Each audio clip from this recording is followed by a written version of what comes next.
നിങ്ങൾ വേറെ തല്ലി പിടിക്കല്ലേ? രണ്ടുപേരുടെ ഇങ്ങോട്ട് വിളിപ്പിക്കോ. ആ പ്രശ്നം ഫോളോ ആവട്ടെ. ആഹാരം കഴിക്കുന്ന എങ്ങനെയെന്ന് മാമൻ കാണിച്ചു തരാം. ഇങ്ങനെ വയറ് നിറച്ച് ആഹാരം കഴിക്കാനുള്ള യോഗം ഉണ്ടാവണേ.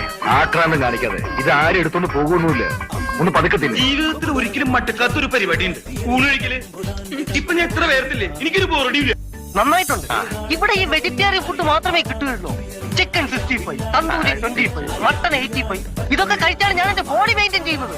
പിന്നെ കഴിക്കുമ്പോ കഴിച്ചോണ്ടേ അത് കഴിപ്പ് കണ്ടപ്പോഴേ മനസ്സിലായി. ഒരു നേരത്തെ ആഹാരം ഇവന് കൊടുക്കണമെന്ന് എന്നോട് പറഞ്ഞപ്പോ പ്രതീക്ഷിച്ചില്ല. വിശപ്പ് മാറുന്നില്ലെങ്കിലേ വല്ല കാലിത്തീറ്റയോ പിണ്ണാക്കോ കാടിയോ എന്തെങ്കിലുമൊക്കെ കലക്കിക്കൊണ്ട് കൊടുക്കാം. പത്തായം കൊണ്ട് നിറയട്ടെ. അമ്പേ തിന്നു മുടിക്കാൻ മാത്രമായിട്ട് മകളെ മെല്ലത്തിന്റെ മകളെ. ഇവന്റെ വയറ്റില് കൊക്കോ പുഴുവല്ല, കൊക്കോ പാമ്പാന്നാ തോന്നുന്നത്.